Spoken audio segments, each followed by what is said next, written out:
welcome to the Writer's Block. Weird week today, different week, crazy week.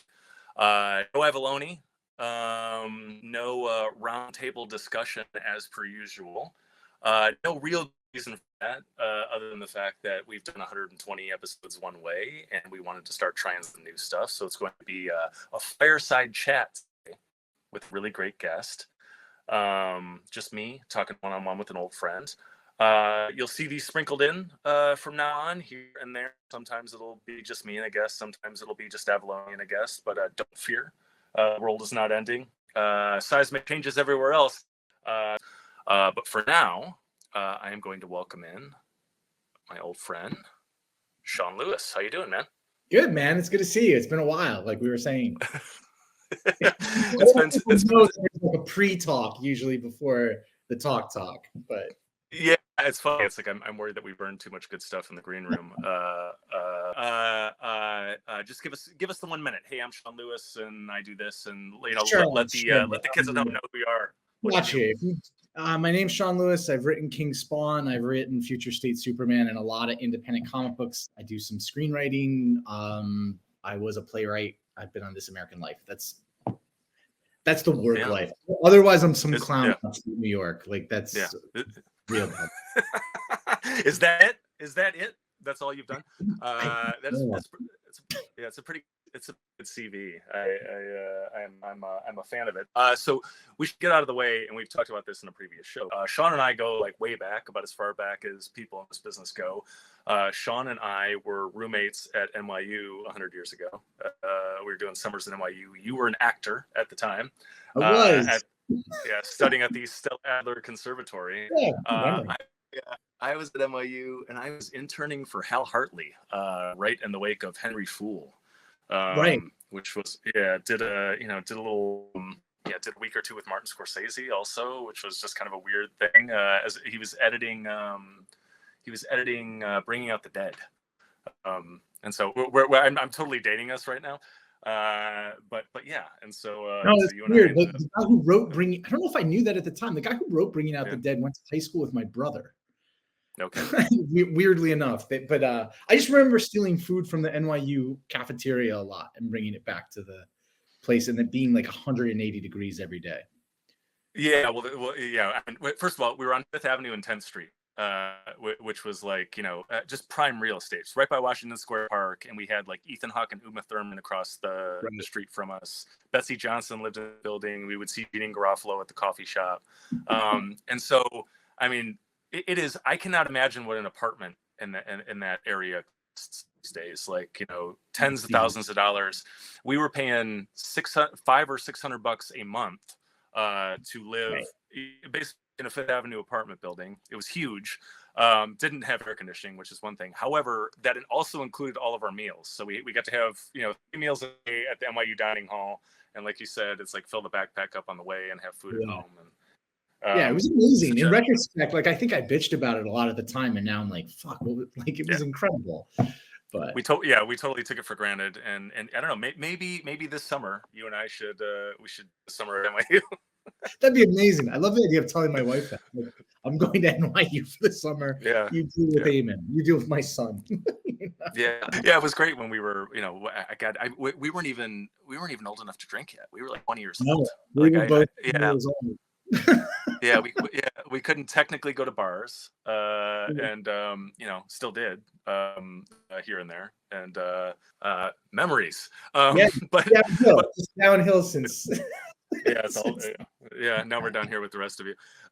But so I was telling Sean this backstage, but it's the original conceit of the Writer's Block. It was the audience, the listener, is a fly on the wall for conversations between creators, and originally it was a BARCon scenario. The idea with our roundtables this happens all the time. Like we would you do a day on the con floor.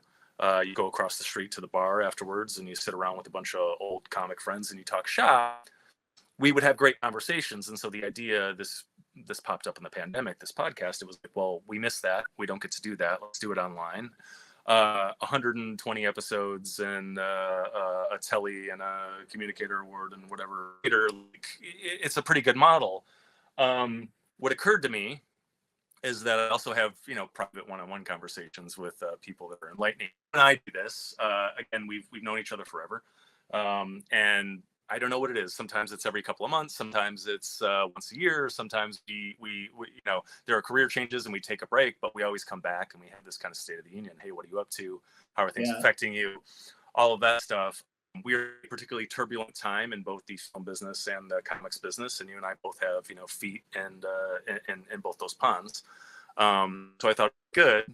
I mean, we were due for this anyway, but let's roll the camera and let's see if people get anything out of it. But as I also said off camera, maybe we'll just end up arguing about Star Trek captains for an hour, and then you'll have to go pick up your son, and we'll call it a day.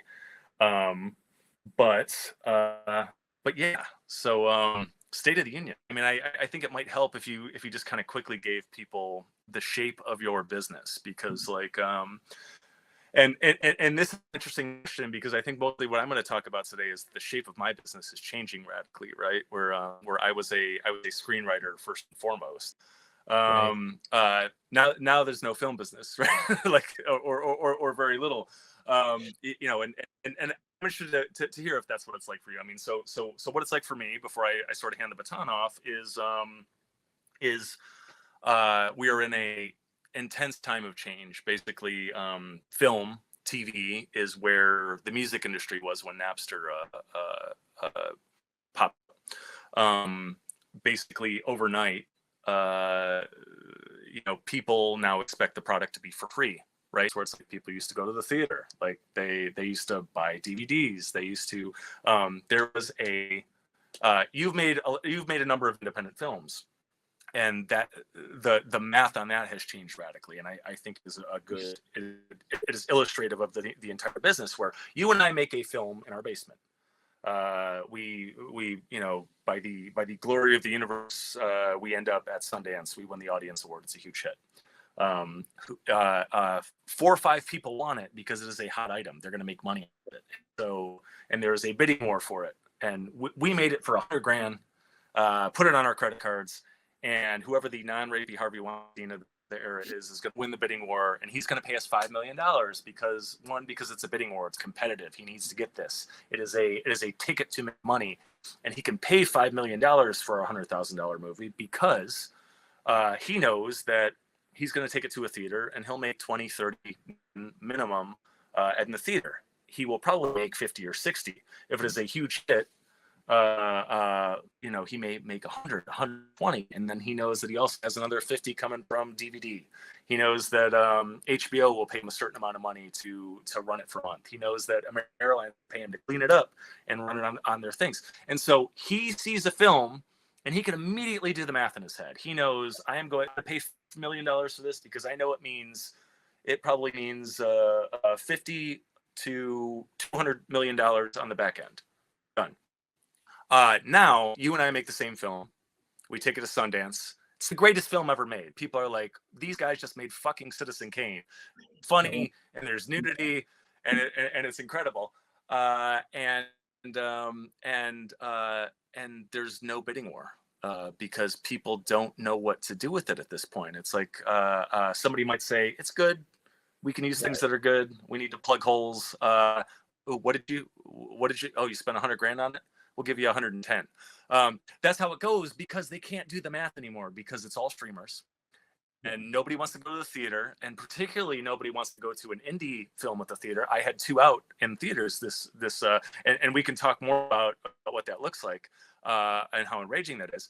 But they will take it, they will put it on their streamer. It will run for a week and get glitz or not, and then it will fade into the background and it'll just be so there's literally no math to be done. So people might subscribe to a streamer for Ghostbusters or something. But that's a bad example because they didn't, and that was another problem. The last Ghostbusters film, even though it made $200 million, was a flop. Nobody is going to subscribe and stay with a service because of our indie film. And so there's no math to be done. It's like, this is going to cost us money. They would probably be on the platform watching something else anyway. And so again, so they have no idea how to make money off the product. And you and I were talking. I sold a TV show right before the pandemic. TV is really in decline now. Like I watch these executives that I'm meeting with are saying, nobody wants TV anymore. Do movies. Nobody like that's an absurd statement that we can talk about later. But it was the scenario possible. We sold a TV show. It was prestige, but it had action. It checked all these boxes. We had 3 really hot, in-demand stars. Everybody wanted to work with these people. It was perfect. Before we even took it to network, we had offers, and then the strike happened, and then all hell broke loose. And now we have this TV show. It's still at the studio. The actors are ready to do it tomorrow because they desperately want and need to work. But these studios do not know how to make money off the TV show right now. And until they do, it's at a standstill. So that's what I'm seeing. And the business has changed.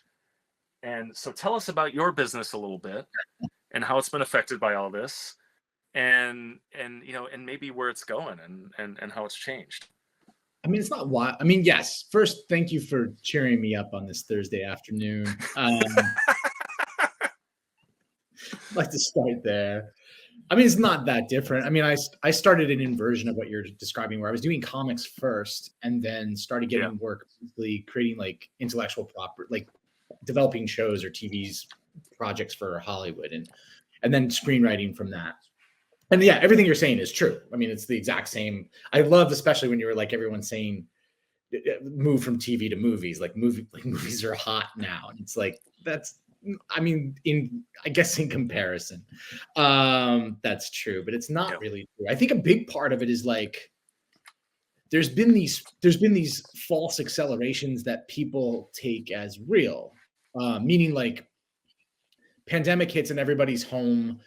A couple of places like AT&T, when they were HBO, decides to start putting box office movies on their streamer. Wall Street sees this. They start funneling an insane amount of fucking money into this. And again, everyone's at home, so the streaming numbers are huge just as a starter, because it's like, and everyone just takes that as like, oh, this is the future, as opposed to looking at like, we are also in a pandemic. Like it's not a normal reality that we're in. So there was this huge flood. I think this is what writers in Hollywood, I think, are dealing with a lot. I mean, one, it just sucks. We'll just start there. Like, it sucks. A lot of people are unemployed. A lot of people are really suffering and struggling. Part of it, though, is also, I think, the speed of it, that there was this flood of money for a few years and shit was just getting bought. Like shows and things like were getting bought. There were so many shows. I had friends working on shows that were like on Netflix, like on major things that I had never heard of. And they were like, yeah, we're in our 2nd season. And I'd be like, what? What's it called? Like, it was just kind of dumbfounding. And at the same time, at that point, everybody was saying, get into TV, movies are dead. Like that was what I was hearing constantly. And I think I took that advice, had some success, and then a second kind of move comes where like dual moves, right? Wall Street leaves and we get the writer's strike. Like Wall Street leaving meant that there was going to be, money was going to slow, which meant projects were going to stop, get killed, slow down. Writers were going to get, way less writers were going to get hired. And then the writer's strike happens and it just accelerates everything that was coming. Like, because they have basically what happens is you have basically 6 months that now execs, everyone at the studios are still working except for the talent, and they're going like, well, do we need them? There's AI. And they're also looking at their books and going like, our stock is down. Wall Street is not betting on us. We're not making money on these shows. We don't have places we don't sell to syndication anymore. We need Wall Street, but they don't think cable's a business anymore, even though cable's like one of the few things that's still profitable, but it's not, but it's shrinking. So it's like the thing that makes you and I don't want to watch cable. That's the problem. No, and most people don't. Like my mom was now longer. She stayed with cable as long as I think obviously you can still be on cable, but like she shocked me when she left and was like, I got Netflix. I just watch Netflix now. And I was like, holy shit, that's for anecdotally, that was like huge. So, I mean, it's the same boat as, everything you're saying is, I think, the same for anyone who's doing it and trying to figure out like, I have a little bit of hope, which maybe is dumb, of like what it could mean. But the main problem that you bring up is the main problem, and no one has solved it, which is how is any of it profitable? And until it is, why or what do you make to try and make it profitable? Yeah, I mean, they forgot that they are widget salesmen. They have to sell a product. Like they started these things like tech companies, and you hit it right on the thing where it's like, oh wow, we have this massive audience right now. Like, oh my god, yeah, let's just keep attracting people. Let's bump the stock price up, right? And we're only going to watch stock price. But here's the thing: is like, well, you got all these people in a room, fucking sell them some shit. Like that's how you pay for all this. That's how you keep the stock price up. Is you run a profitable business, and that's how that's how movies become valuable. That's how our friends. That's how we get to work. That's how our friends get to work. And until they kind of crack that, we're in trouble. And my worry about this is that we are training. Like I don't watch stuff anymore. Like I used to love to watch stuff, and we don't do that anymore. And there is something like I love Mayor of Kingstown. I think it's great, and it is the TV I've been waiting for, and it is the TV that I for all the time. It's like we need more of this. Jeremy Renner's awesome. I love this dark world. I love that, and now I have a season sitting on Paramount Plus, and it's been sitting there for months. And I know that if I don't watch it, there's probably not going to be a new season of it. Right. And I'm stuck at 4 episodes in because like I'm just not. There's not the desire and the need to watch TV anymore, and that is scary to me. Like we have lost as a society the desire and the need to go to the movies, like the joy of going to the movies. And I don't know how we. So one, we need to figure out how to make money off the product again, but also like how we need to train people to want this again, right? Yeah, it's such a strange fucking thing because like I mean I don't know. I worry about this because I feel like I'll go off on so many tangents because I think like all of us, we're working out what we actually think about it in real time. Like Yeah. Right. I'm trying to solve the problem selfishly for myself in real time. And so I'm I don't disagree with any of it. It just makes me think about like, there's a problem there was so often where the conversation was the programming was the algorithm. Like it's multiple things, right? Like programming is the algorithm. Let's drop a whole season at once. Everyone gets what they want exactly when they want it. But the problem is like, the things that we usually love and discovered are not things we ever knew we wanted. Like, and I think that's so fucking tricky. And like True Romance and Tarantino's explosion. Like True Romance was the first time I love Tarantino. So like, if you don't, I don't know. Whatever, like what you like, but I love it. Especially when it first came out, because it was so unlike anything I'd seen. Like I remember it was watching Pulp Fiction. It was Pulp Fiction that made me want to do this. Just FYI. So like we're on the same boat. When I saw that, I'm like, that's what I want to do. This is where my life's going now. So go ahead. Yeah. Sorry. Do you remember when Pulp Fiction? I don't know if they did it in Michigan, but in Pulp Fiction, I remember when it came out and it was such a huge hit, and it was weird because it was like came out around Christmas or something. Like I remember being winter. Like I feel like I went and saw it with my family on Christmas, which was like very strange for my grandma. But that's really funny. But I remember the local news talking about like how it was this surprise success by this weird director. Like he was such a like iconoclast, like unknown factor. And they would like play dialogue from the scene where they're like talking about the Royale with cheese. And I just remember like it was doing something so recognizable but different that like my local channel, like my local NBC affiliate was like, we got to fucking show them what we're talking about. Like it's just different. Like, and I guess that's one of those things because the algorithm kind of pushes sameness and it was like female driven thrillers that are 87 minutes long like are huge for us. Like find us as many of those as we possibly can. And it's like, yeah, but the audience gets, I know I do. Everyone gets bored of shit very fast. It's just very fast. So it's like no one would, I guess a good example would be for the audience is like, if any of you love The Bear, I don't think there's anyone in Hollywood that would greenlight The Bear right now. Like there's no one that would be like, what's the show about? It's this guy. He was a chef in New York and now he's going to run like a wiener stand in Chicago. And they'd be like, but what happens? And he's like, he has a lot of problems with the stand. And people would be like, yeah. he's Well, nuts. yeah, it's even worse than that, because it's like, okay, we're gonna show you what it's actually like to work in a kitchen, and so you're just gonna be working in the kitchen with them. Yeah, and they're, you know, and it's really stressful, and it really sucks, and you feel like you haven't slept, and you feel like you're gonna sink, and you're bailing water all the time. Yeah, it's just that over and over again. Yeah, and yeah, he dates a girl for a minute, but it's in the way of him being miserable, and so he kicks her out the door, and then he cooks more. And that's the show. And you're going to win a lot of fucking awards for it. And they'd be like, I feel like they would call my agent and be like, we don't want to see him for a while. Like, yeah, we're good not being pitched by Sean and the Weird Bear Project. Same with like Baby Reindeer. I just keep thinking of the shows that actually do, because what I think you're talking about is like, I love movies, and I've been going way less. And what I always loved about it is like, even when I went by myself, it always felt like an event, like this massive fucking screen, and I'm alone in it, and the sound and all of it. But all the things that like are cutting through are so fucking original, but the market is not making money. So there's literally no wiggle room to take a risk on something that's original. Like Baby Reindeer was made overseas. Like you could only, I think, make that through, I don't know if it was Sky or BBC or who was like the production arm that made it and basically sold it to Netflix.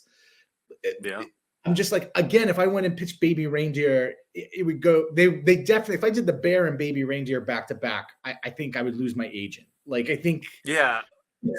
My two films that got made this year, you know, one was shot in Greece, but it was Spanish production, and the other one was shot in Italy and Guatemala, and it was like an Italian production. So this is like where the original thought is happening, and you know, those are those are more complex stories than that. But it's like, but there's, you know, again, 3/4 of my business is outside the States right now, and but it's getting there too, where it was like, so Fernando Trueba, the guy that directed Haunted Heart, my movie. Fernando won the Oscar for foreign language film a few years back with Bella Polk. He has something like 12, 13 Goyas, the Spanish Oscar. He has like 14 European Film Awards. He's won Grammys. I'm not giving you his CV for any other reason but to say, great filmmaker. We made this great film, and that came out, and nobody cared about it because nobody cares about anything right now. We can talk about how fucked up that is right now. However, after it, I'm like, hey, we made a great film. I got this other thing. And he's like, I absolutely love it. And he started asking around, like, hey, this is the next thing to do. I'm one of the 2 or 3 greatest filmmakers in Spanish history.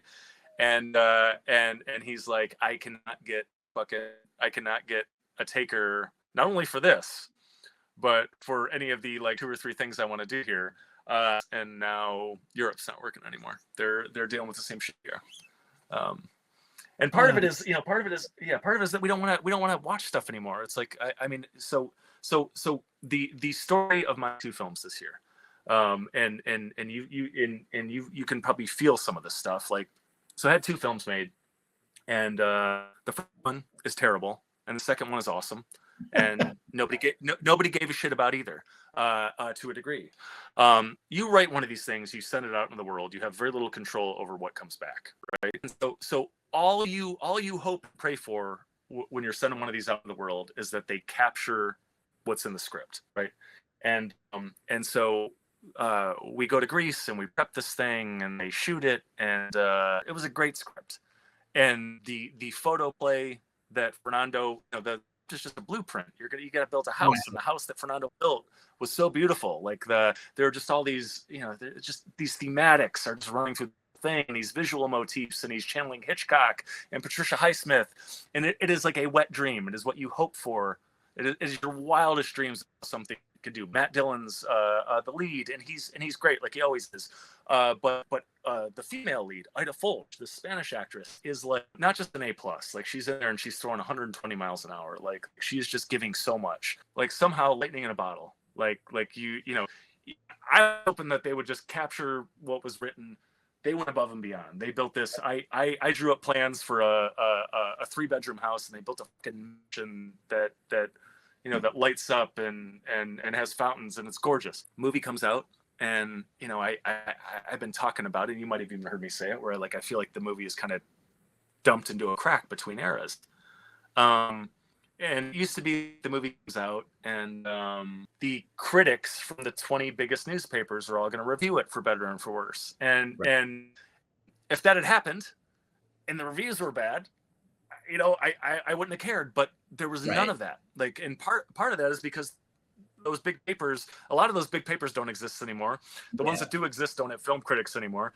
Nobody saw it. Nobody cared. And then even like, you know, I mean, what we're driven by, and it sucks, is like these audience, like not audience scores. You go on IMDb and there's a Rotten Tomatoes or whatever. They're driven by this shit.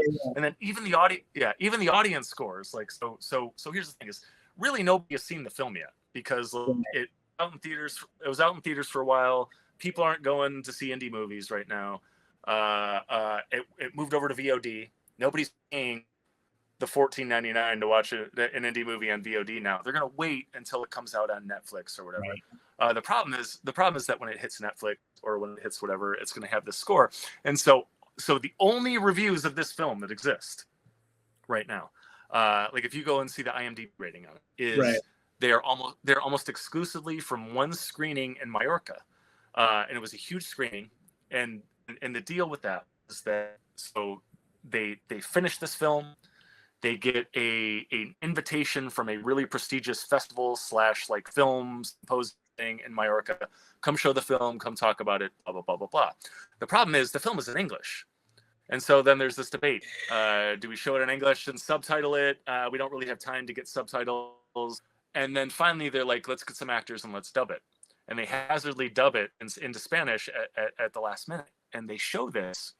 And the dubbing is so terrible that it causes fucking, you know, not a riot, like that's hyperbolic, but everybody hates the experience. And so if you click on that IMDb rating, almost to the person, it is, you know, it seemed interesting, but man, that dubbing sucked. I had to leave because of the dubbing. I cannot believe they dubbed this. Why would you do it? Like, and so the only the only people who have weighed in on this film are people who left the screening because dubbing was terrible at one screening in Mallorca. And so this is where we're at, is that you make a great fucking film. You get a like Matt Dillon, you get a huge star in Spain like Ida Fulch, you get an Academy Award-winning director. We have this huge Colombian star, and this is what you get. And so this is why people aren't paying for movies, and it's tragic. I mean, I don't know what to. I don't know what to do about it. I just no everything you're. I mean, it's just true. Like the viewership pattern has been broken, because like, and it's funny. It brings, like, I find nostalgia really dangerous, but at the same time, there's certain things that you mentioned that make me nostalgic. I used to learn about I lived in the middle of fucking nowhere growing up. I learned about every movie through like Rolling Stone and Spin. Like they were the two things I could get at my local CVS. It wasn't even a CVS. It was like the local drugstore. But they would mainly review like indie movies that I wouldn't even hear about anywhere else. And so that's how I would learn, like, who the fuck's Greg Araki? This movie sounds insane. Like, I'm going to try and search it out or ask the local, you know, VHS store to get it when it comes to town, like when it comes available. And I just like, I mean, I don't know. There's so many different things people blame, whether it's YouTube or other things. But I also just think like there's a lack of excitement, because like there isn't always something to be excited for. Because people, when there is something, people go fucking nuts. Like whether it's your thing or not, like Barbie's success is like pretty fucking insane.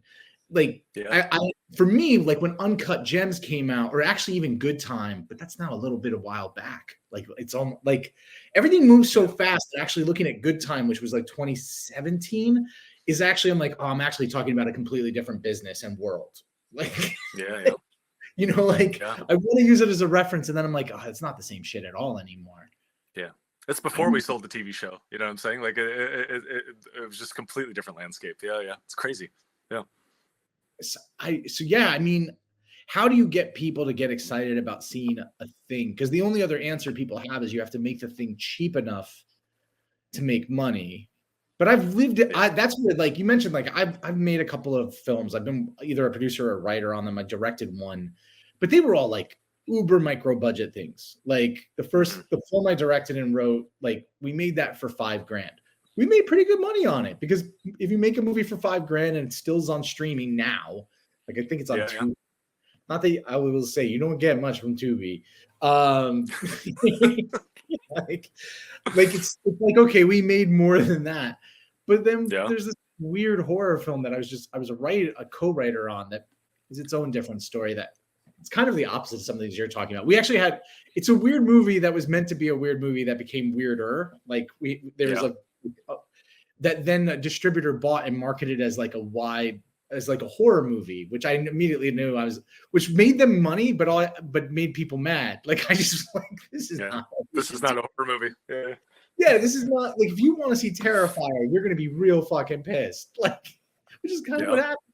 But it's a funny thing, because I look at that thing and I'm like, we made that movie for $50,000. We basically got a grant. I mean, this is a whole different thing, but like, we got a grant from what was basically like a non-profit cable station in Brooklyn. Wow. They basically gave us $50,000 to make something. And then like, once it got picked up by Gravitas as a horror film. There was a couple of other people who wanted it also as a horror film, which was just strange to me the whole time. But they were right. Like Gravitas has a really, like, for anyone who doesn't know, they're a small distributor and they have an interesting like plan. Like they gave us an advance. We'll probably never see any money past that advance, and that advance will not cover the budget at all. Getting reports is going to be fucking hard, I bet. Like reports meaning just like how the movie's doing, because we don't know. Like they just sell bundles of movies to streamers. Like they'll package 5 things and say like, this is our horror bundle, and they'll go to Peacock and be like, how much do you want to pay? Like this is what we need for the horror bundle, and they'll buy it and figure out if it makes any kind of money. And then what Gravitas also does is they have a YouTube station, and I keep wondering how much money they make off of the cumulative views of trailers on their YouTube station. We don't see any of that money, but like our trailer has like 250,000 views. So I'm like, but it's all anyway, like this is show in the weeds business. Like it's also sad that where the business is at is me going, how much money are they making off the trailer? Am I a trailer? Like should we be getting a cut of the trailer views on the YouTube station? It's a pretty insane. I mean, that shit I think is really crazy. I guess the only hopeful, I don't want to depress myself or anyone else anymore. The only thing that I do think is interesting, and I don't know if it'll be in TV or film or both, is I do believe if they want to be profitable, they need the baby reindeers, they need the bear, they need Pulp Fiction. They need things that algorithm and interior execs are not going to dream up. Because it's just so outside the current mandate or what they've seen work, that it makes me hopeful for another indie boom, because someone's going to have to make it. Like someone's like, I don't know where the money's going to come from. I guess that's the big question. But I keep thinking, I'm like, the 60s, huge indie boom, the 90s, huge indie boom. I'm like, it's 220s. Like if we're going by the 30, it's time. Yeah.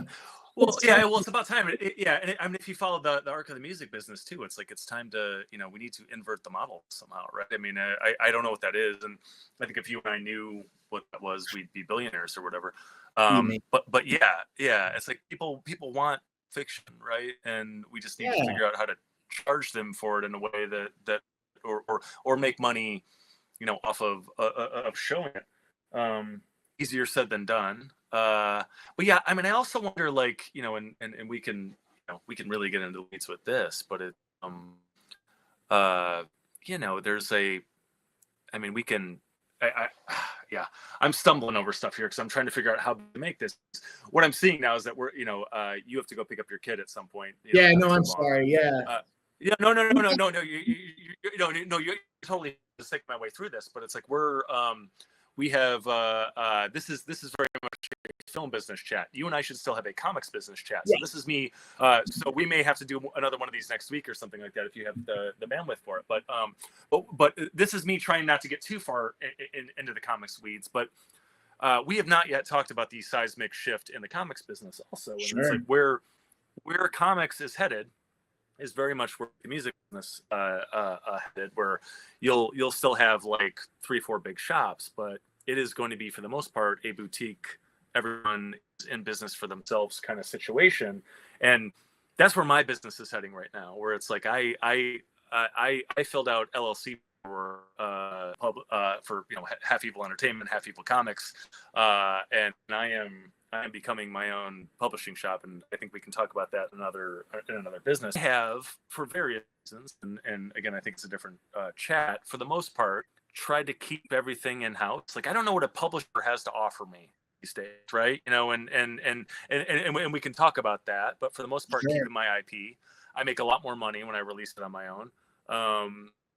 And so I don't know what to do. And so without getting too far into those weeds, we should have that conversation, but maybe not now. I wonder if that is film is headed, if it is where it needs to head, where there is no version of that right now. Where if Fernando and I made Haunted Heart, and we did not go, we tried to go through traditional channels, and traditional channels dried up and ugly right now, and that was always going to fail. But if we could have, I look at I have become friendly with Cynthia Rothrock recently.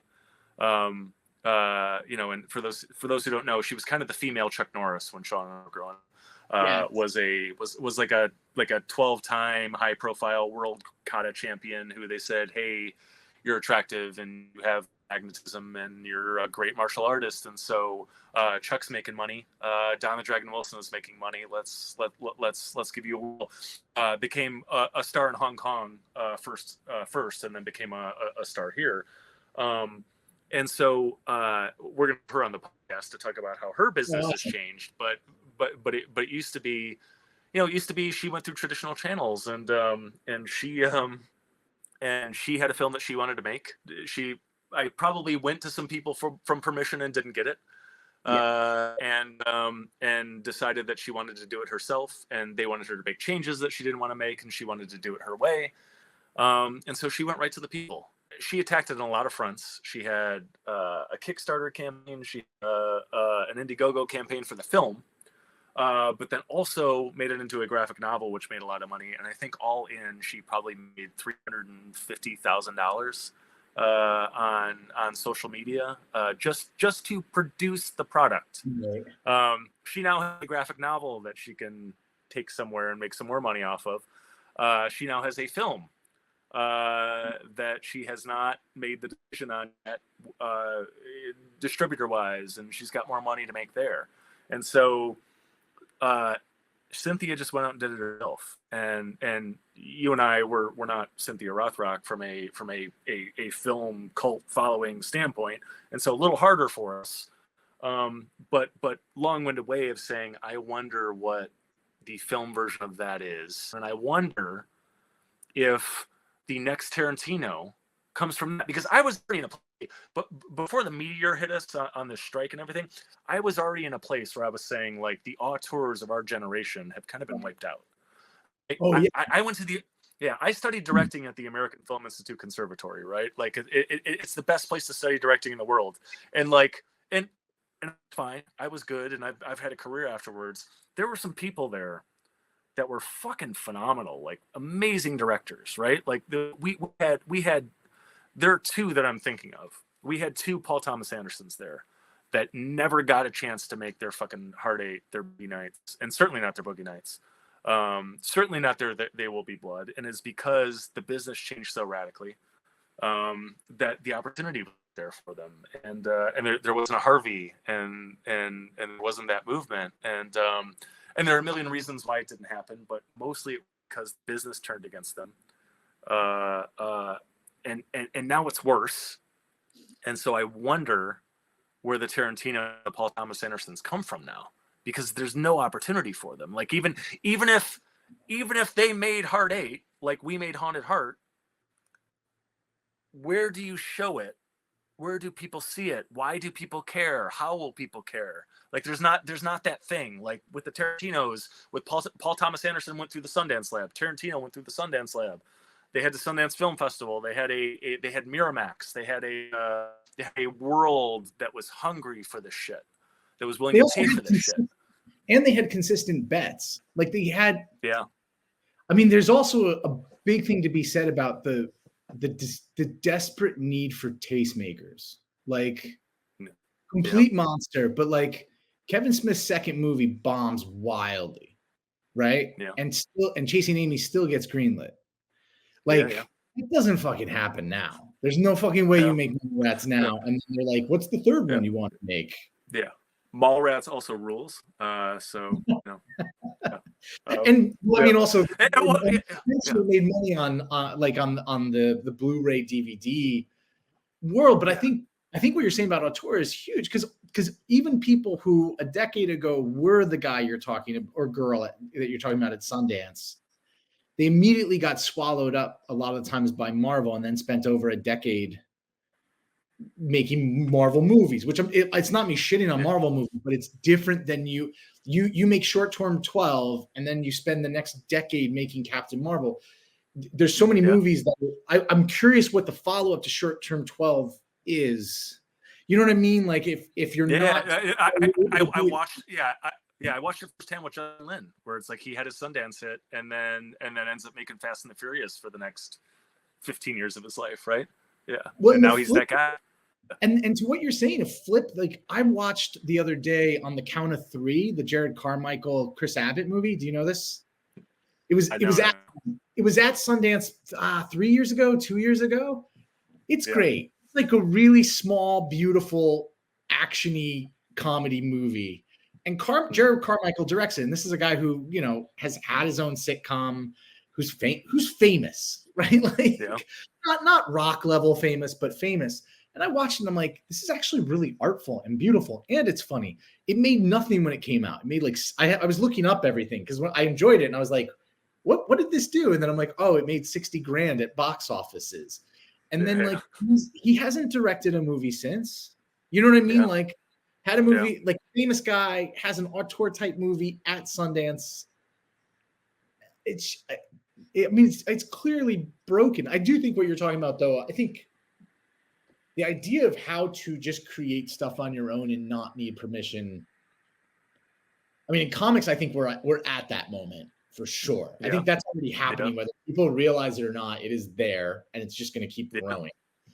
And I think in terms of film, the only thing that's I think holding it back is the finance. It's so much more money to make a movie than to make a comic. But I think you're gonna see people move in that direction. Like if Blair Witch was made now, I think those guys would be just going off and making their own shit and releasing it on YouTube and then selling it while retaining. If they were smart, they would sell it while retaining the rights to the streamers. Like, you know what like that type of stuff. Or like if the found footage boom was happening now, I'm like, that's what I would fucking do. So like I would just get a huge YouTube following, sell it, make sure I try to retain as many rights as possible, and then use that to keep funding other projects and hopefully expand my art and what I'm doing. Yeah. I mean, what has changed also is the like fame and notoriety where it is so fractured, right? And even the megastars aren't rating. I mean, it was like, you know, Warner just dumped Clint Eastwood's new movie. It's supposed to be like really good. That's the thing. There was a Brad Pitt, George Clooney movie that was supposed to come out, and the Roadhouse remake, which is exactly what the world wants to see in a theater right now. Last minute, they're like, "Nah, we're gonna dump it on Amazon," and Simon was so livid that he didn't show up to the premiere. So this is where we're at right now, and so even that stuff isn't rating. But it used to be like, you know. And there used to be, and there was still, I mean, in comics, there's still this pocket where it's like, well, if you're not publishing at these 4 places, then you're a jerk off. You know what I'm saying? And I think that's shifting even, because even like, my point is it has shifted completely, and there's a handful of people that have yet to recognize it. And the rest of everyone is like, well, it's like there's so little. Of course, like if you want to write Iron Man, or you want to write fucking Batman or Superman or whatever, like there's only one place you can do it, and that's awesome. Like I wouldn't know what to do with that. Like I'm not interested in that. Like give me a fucking image book. Yeah. Let me do my idea my way. Let me take the image. Give me a huge stage. Awesome. I see that. Beyond that, I don't really know, and the game is so fucked that I don't really want to play it. You don't make and what I'm saying is, like, for a comic book creator, like I rate. You know what I'm saying? Like and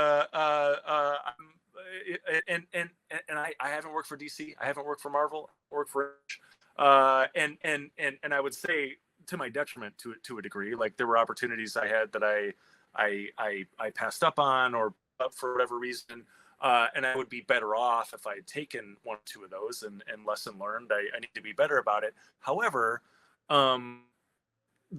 how we calculate fame and notoriety and who's doing work has changed so radically in comics, and I think we can talk about that maybe other stanza here, but like but we are aware of that, and we are surrendering to that in a very real way, almost necessarily, but we have not in film yet. And so that's what I wonder is that, well, so if Clooney and Pitt don't make something releasable, right, if they don't rate, if nobody cares, like, you know, we had Matt Dillon, an Academy Award-winning director, a huge star in Spain, a huge star in Colombia, and nobody cared, or at least they don't yet. If Clint Eastwood, who makes the best movie of his late period Clint career, if that doesn't rate, then what rates anymore? And you kind of hit on it earlier with well, what rates is you know, the guy that has like 12 million YouTube followers, and the gal that has 100 million followers on Instagram, and so, you know, it's almost like if we had I don't even know their names, you know what I'm saying? But if we had 100 million million Instagram follower, you know, what's her name? Charlie, whatever. I'm being a geezer right now. Yeah. If we had her instead of George Clooney and Brad Pitt, then maybe we get a fucking theater release, right? That is, if we had Ed Sheeran or Taylor Swift, sure, then maybe we get a release. But Clint Eastwood doesn't rate. This is weird, and this is different, and I think that we have not. You're right, and that comics, we have surrendered to it, and we have recognized it, and there's still people that refuse to recognize it, and I think, to their detriment. Sure. But we do not have that. We do not have that figured out in film yet. No. Yeah. No, not at all. Because I mean, film is just also it's a huge ship. So getting it to move is like so fucking hard, because there's so many times. I guess like it's one thing where I sometimes bump up against stuff is theater. There's no money, so you can get shit to move. Entire strategies of things and how you make work can move quickly because there's no money. Like, so like, not gonna cost anybody anything. Yeah, it doesn't cost anybody. There's less people actually literally in the business because they're not getting paid. So like, you're just dealing with less tastemakers. So if you're like, why do we do it that way? Suddenly people will go like, that's actually a fucking good question. Where if you do it in Hollywood, the thing is like, we know what we're doing. We've been doing this way for the entire history of film. And you're like, but this is different. This is the moment that like it's changed. Like, where what you do does not, you do know deep down that it does not work. But you're still trying to do what you were doing 5 years ago. And I understand the trouble of that. If you've been doing it and you're like, 5 years ago, this, which doesn't feel that long in my lifetime or work life, this made a massive difference. It's probably just other things are causing it to be held back, where it's like, no. The business has changed wildly on you. I mean, the same did happen with comics and like is still going. I mean, I think comics feels more manageable to me because it is like theater. Like there's not that much money. So like it feels like things can move, and people have tried in different ways, you know, like Bad Idea. Like there's been certain publishers. I do think like, I do know, I imagine it's this way for you. It's hard when you also work in Hollywood and knowing how important IP is, to do deals with any publisher that takes IP becomes like, so fucking hard. It's why. Why? Well, the moment you mentioned it, I'm like, I get it, because I've been fucked by having IP deals with comic companies where I was like, I think it'll work out fine. We've had conversations, we know where we're coming from, and then like completely fucked by them, and then they also fuck up the project. Like things where I get it set up by myself somewhere, and then they show up and they're like, well, according to the contract, and the contracts are always like almost off of a fucking website. They're so vague that my lawyers don't want to fight it, which is weird. They'll be like, we're going to sideline you, and now we're in charge of it. And then like a month, 2 months later, I talk to the production company, and they're like, oh, the guy who ran the comic book company is a dick, and we don't want to work. Literally, like, we don't want to work with him. We're out. There's so much other material and so little time. We're not going to deal with this. It's just such a funny. I mean, it drives me crazy, because some of the smaller publishers, I'm like, you should talk to some of the people who are in Hollywood and let them just run with it. And if they're great, and like, just hope to be on the, take your producing credit, let them run with it, and leave them the fuck alone, and just get a cheap, easy win. I mean, IP is, you know, IP's at a standstill right to a degree, like, you know, at least compared to what it was doing. But it's but great business, great business idea is become the clearinghouse for this shit. Like, you know, you and I get together, let's make some deals with some comic companies that and let's take it out and keep them out of it. You know, we'll make connections. We'll make sure that the house doesn't burn down, that you guys don't piss anybody off. And I don't know if they would be smart enough to. I don't know if I think it's you know, again, like, start the production company that goes out and finds it and makes the connections. I think that's a great idea. And you know, I'm trying to figure out what I'm gonna be when I grow up right now. And that is an idea I have. And there's not another person that I know that has as much experience with this. I mean, you make a good thing where it's like, so I have been very careful about my comic contracts, and that is because for 10 years, basically, before I started doing the comic thing, IP was my business. I mean, it was like when I came into the business, it was like original ideas were valued. You wrote it. If you had an idea, you wrote a script. If it was good, you sold it. It probably didn't get made because very little gets made, but you sold it, you made money, and that was how I got by. Then the last writer strike happens, the financial crisis. Hollywood completely remakes the way they do business. They're making less stuff, blah, blah, blah, blah, blah. They double down on blockbusters.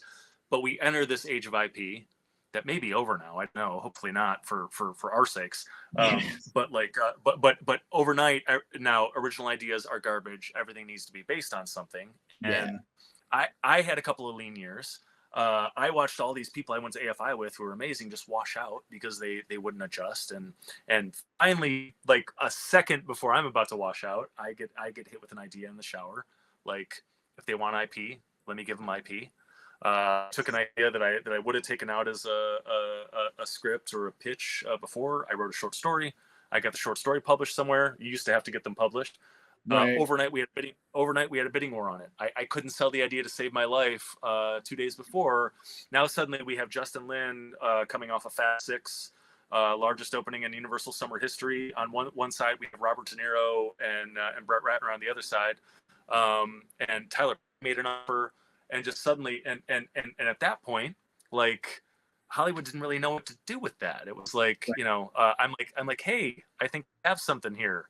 Let me write the next one. And my agents are like, whoa, let's not get carried away, right? Yes. You know, short and sweet. You got lucky. Don't get greedy. Yeah. Short and sweet. Like, short and sweet. I said, fuck you. Like, this is. I think this is the thing. And I've done that with short probably 10, 12 times since then. My TV show is that I was just talking about getting set up is based on a short story I wrote. I know you've done it. You've done it even more than I have at this point. You really tripled down on this stuff. And you have all this stuff set up, and here's the thing: is that you doing it and I doing it and a few other people doing it, it became this standard where it was like everybody tried to fucking copy us. And it was almost to our detriment because then there's too much of it, and you know, and people stop buying it and people stop making it. That's that is a, you know, that's a big deal. Sorry, I'm getting a message here that's distracting me. But yeah, I mean, so that was the business.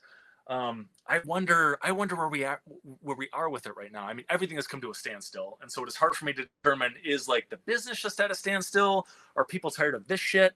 When things do come back, are they going to go back to IP?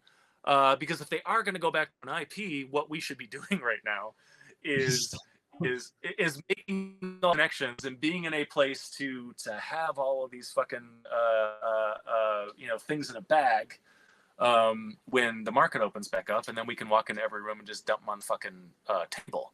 You know? I mean, but I wonder. I do think it's just at a standstill. I mean, the buying's not going to ever be like. I don't know if it'll be like it was like 2 or 3 years ago in the rest of my lifetime. Like, because that was just a different animal because of all the Wall Street stuff. But but invariably people need ideas. Like it's just the truth of it. And I think people don't realize like how like stupidly I'm trying to think of the right word, like fluid's the wrong word, but like how stupidly things will just come up and then go away in Hollywood, where like sometimes just having a piece of like a comic or a story or a novel, I mean, laying around is great, because like I'm sure this happens with you too. There's times where my agents just call and they're like, these two actors want to work together. They want to do it soon. Do you have anything that is like about two Amish hitmen who have a dog? And you're like, weirdly, I fucking do. Like I don't, but you know what I mean? Like you'll get these weird. There's everything seems like it's just this. Everything's always this small window. So there's times where it's like director's free, this actor's free. They just work together. They would love to do something together again if they get it within the next like week. You know? Like, so I mean, I don't think that's going away, but I think like the widespread buying of anything, I think is just generally slowing. So I think it'll make it feel like a lot of things are dead. Where I'm just like, no, people will still need ideas. I just don't think it will be probably the same volume. It won't be the same volume as it was. Which will suck. That's fair. Yeah. It just occurred to me where I was going with that. So because of this, because like for years before I got into comics, like my business was IP, you know, specifically, you know, it was mostly short stories, but it was like, so when I got into the comic business, and I then have to sign a contract for this thing I'm creating, I'm like, well, I'm not giving you that. No, I'm not giving you that. And so it has worked out well for me. Like 2 weeks before the second issue of ABERRANT hit newsstands, I had it set up as a TV show. That was a lot better for me, a lot more lucrative for me because I knew what I was doing going in. And then my contracts after that were even better. And I would say that I have, for better and for worse, held on to those rights, you know, more than anything. And because of that, I think I've made a little more money than I would have.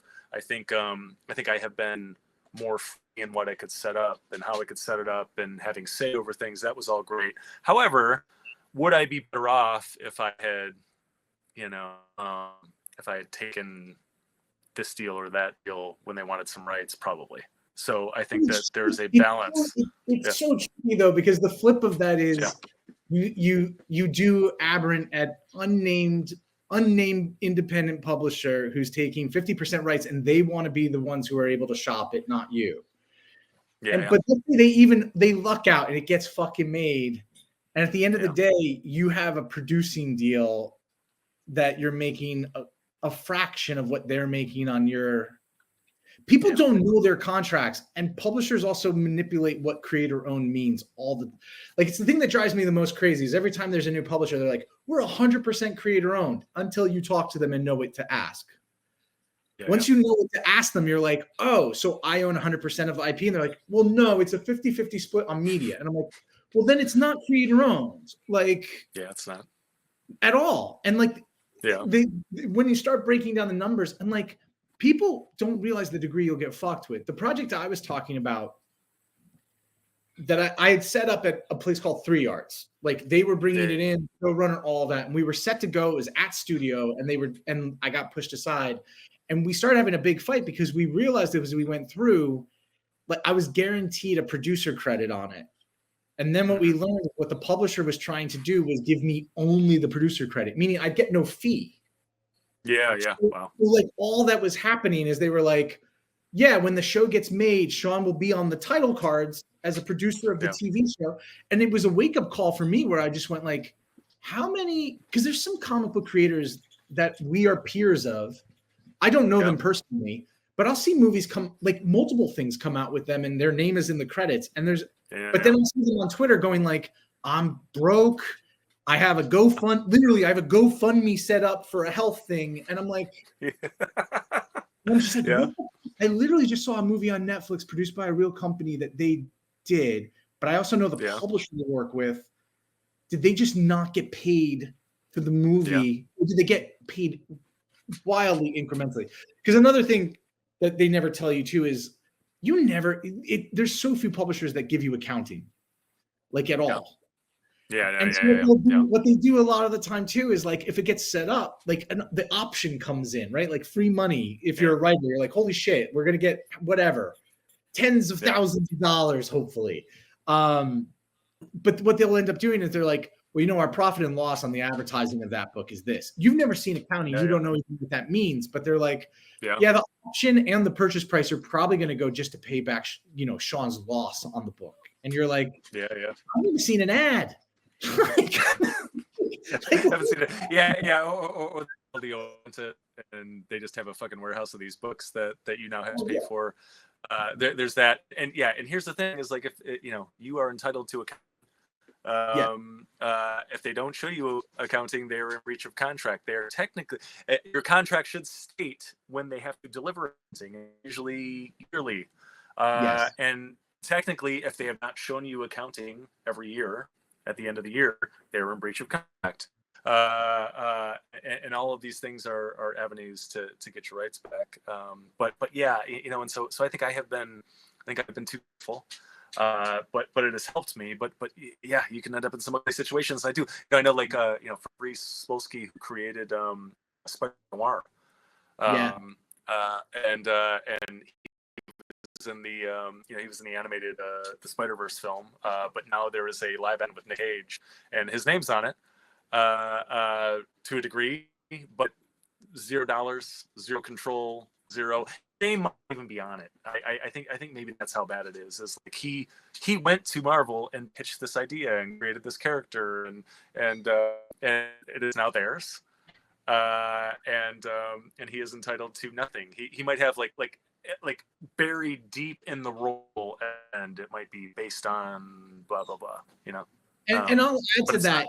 If he goes and pitches a comic publisher on, I was the guy who created Spider Noir, like, they're not gonna care. Like, which is the other thing is like, what work matters in the eyes of publishers sometimes in comics is like, it's insane. Like, it's very.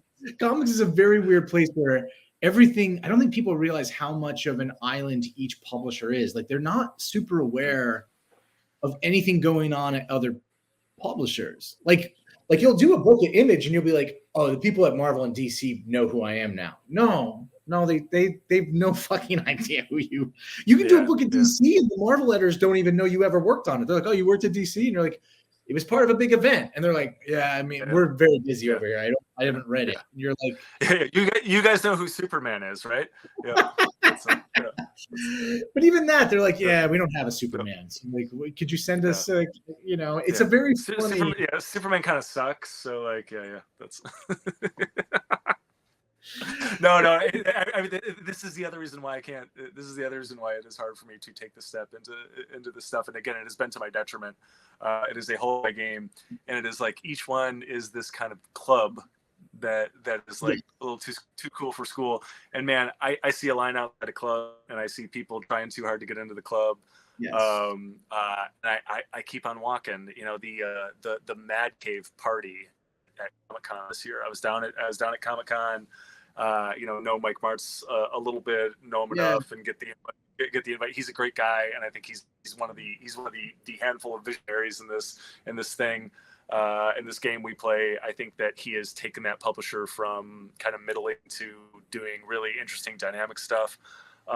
Everyone at fucking Comic-Con thought that they were going to work at Mad Cave, and were trying and tripping over each other to work at Mad Cave. And it was gross. It was fucking disgusting. Shame on all of you. I know a lot of you are fucking watching.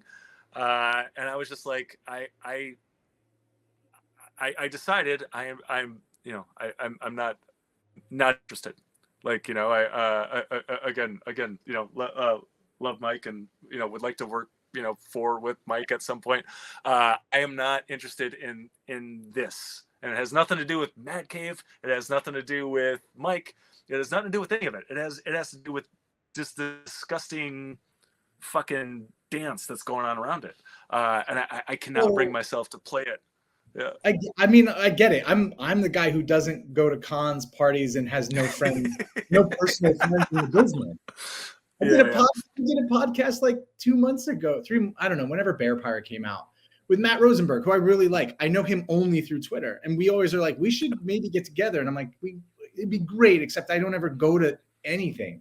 Partially because like there is something in that I agree with, that I don't like, that it feels very, I went to San Diego once, and I remember going to a bunch of the parties because I had a book at Image at that point. And it was just so overwhelming, and it felt like, I don't know, man. It just was weird. I just found it weird. I just was like, I don't know what any of us are doing. And I'm not good at that. I was at the comic book legal defense party with you. I remember that, and you and I stood in the corner. The two of us stood by the pool talking to each other, and to no one else. This is what it is. And it's like, you know, shit has evolved and changed and twisted for me, and now Evelyn goes to our party, and that's how we get by. It's like, well, we know everybody here, and we like these people, and there's none of that shit going on. But it is such a scene. Yeah, you created your own community of it. I mean, I think for me, it's just always been, I don't know. I just want to do the work. I don't really care about a lot of the other stuff, and I want the opportunity to do the work the way I want to do it. I mean, I think that's really what everybody wants. But I think you get caught in your shit. I also don't know it's good for your work. I've known a lot of people in different writing industries who try to network their way in, and not even like, I'll take even the gross part out of it. Like, business is business. So like, however it works for you. Some people love doing it and they're social, and that's awesome. But I also think like it's impossible not. What happens a lot in that is you end up asking around a lot of like, what are you looking for? What should I make for you? What should we do? Yeah. They're telling you that. They're telling like 50 other people that, at least. You know, and then you're competing with 50 of the same project, which if you read 50 of anything, you no longer want it. Like, you just are like, I don't care. And I think like I think it can be detrimental to actually making the shit you need to make to get the opportunity, because you got to write something personal or that you love for yourself to keep getting the work. I don't know. I find the weird social dynamic of it. Yeah. I was with a comic agent. I guess I'm still with them. I don't go to cons, so maybe they dropped me. Like, where they would send me like during King Spawn, they would be like, Philly Comic Con wants you to come, or Orlando or whatever. And so I went to one, and I met some cool other writers. I loved hanging out. You know, I found a couple of writers that were like-minded that I dug hanging out with. But there was also a separate scene at the bar of people like having impromptu business. I mean, you know, maneuvering when you see maneuvering, where you're like, I don't think I don't think any of this shit's real. You're not actually talking to me. You're kind of like holding space until that person's free. And then and I'm just like, I am actually interested in talking to human beings, but I I'm not as interested in being like a port of entry. Yeah. It's really gross. And but there is such a amazing community of creators and people who are just doing really wonderful, innovative, challenging stuff. I mean, I consider you one of those people, certainly. And what I like is that you're doing it. There aren't a lot of people who are doing it at like the big three, right? You know what I'm saying? Like, not enough, at least. Sure. And what I love is that you're always swinging for the fences. I mean, it's like the, again, like, I think we should do a separate, like, comics thing, but like Bear Pirate Viking Queen is like fucking bonkers. Like, it's crazy in the best way. And I mean it is the most sincerest fucking compliment. I'm aware. Yeah. I'm aware. It's a funny, you'll appreciate this, because anytime I'm in a general now, people will be like, "What is your latest comic?" And when I list the title, they get so excited. And then I have to immediately go like, "It's not what you think. It's not adaptable." Like, don't like wait a minute, Man Bear Pig? What? Yeah, they're like Bear Pirate Viking Queen. Like, I can see them because we're on Zoom. I can see them like looking. I'm like, it's a stop. Save us both the time and the rejection of you going like, this wasn't for us. But here's the thing: is like, I remember seeing an interview with you a long time ago, and just I don't even remember what the question was. They were asking like, hey, maybe you were doing an interview about Philadelphia, I think, your play back in the day, and it was like, well, what made you choose this? Like, what made you hone in on this thing? It was this interesting, like, little pocket that you found. And he said something to the effect of like, well, you're going to spend a shit ton of time doing this, like a shit ton of bandwidth. You're going to pour yourself into this. And if you're going to spend all that time, it might as well be about something, right? Like, it might as well be meaningful, that sort of thing. And it's funny because when I reached out to you, the conversation I wanted to have with you is and I think it's a conversation we still have, like, well, like, what can comics be and what should comics be? Like what is our responsibility? And it's like, we like, entertaining people is noble and amazing, and a lot of times we don't give that enough credit, but it's like, but this is also art. Be high art, and it can be challenging, and again, we started talking about, well, what are movies now? But man, back in that Sundance movement, did people like push the envelope? And I saw Pulp Fiction, and it was because like he played with structure, and he played with unreliable narrators and experimental elements, and I was like, oh my god, look what we can do. And when I got into comics, I made a promise to myself that I was never going to tell a boring, straightforward story, and whether I did that or not. Even if I told a boring story, I told it in a really interesting, challenging way, and I was playing, and I was shooting, I was swinging for the fences, and it's so important. And I think we can lose track of that, and I think that is probably a very like long, meaty conversation. I mean, I love that. I mean, I don't know that it's always. I don't know. I've also at the same time, like, I shouldn't say that. I was about to preface with like, I don't know if it's been great for my career, but that's dumb. I've been really lucky to do the shit I've gotten to do. I mean, sometimes, when commerce and art mix, it's hard not to look at sales of other things and go like, should I have done this fucking thing? Like, I do have the mortgage due. But I think, like, I don't know, comics specifically to me, because like they are cheaper to make and get made and do things with. I just don't know why you wouldn't try to swing for the, like, as you were saying, swing for the fences and do the most intimate or strange thing that's caught up in your head. I don't know. Most of the time when I make a comic, I can't say this enough, and I will say, because I can't do it to the same degree in other forms all the time, right? Like I can't do Bear Pirate as a screenplay. Like, I can't turn it in. That's a place where I'm like, oh, this is where I get to do my full art. So like, unless I'm kind of at a point that unless I think it's going to possibly fail, I don't really want to do it. Like, it's kind of insane. That's to say, I guess, but like when we were working on Bear Pirate, me and Jonathan, like, there was so much about it that I was like, oh, this could be a fucking disaster. Like, this could go like, and this is probably the worst this is probably the worst possible follow-up to King Spawn I could do. Like, like business-wise, the smartest thing would be to do something like Spawn or The Punisher, like a dark noir, gritty revenge classic make comic. your Punisher, make your make your 100%. King Spawn. 100%. So going, I want to do this oversized painted fucking comic that like who you think's the main character in each book just changes or they fucking die. And it, you know, it's like, that's probably not like, but there was also a part of me that I'm like, yeah, a lot of the King Spawn audience will either not buy it or not like it, but there are going to be some King Spawn audience who buy it and really like it, which has happened. And I'm like, and then I know that they're going to follow me to any book I do, right? Like that like the next book that's bonkers that I do.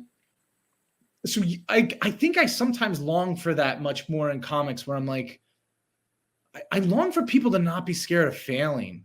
I mean, I sometimes I long for that in everything, actually, because I feel like the era of film we're talking about, there's some bad like movies that do not work that I still love from that. There's filmmakers I love who make movies that I'm like, this is not really a good, like, this is not their best film, but I love it for some reason. So what comics could be, I think the beauty of them is they literally can be anything if it can be drawn. I wish that people attempted that more often.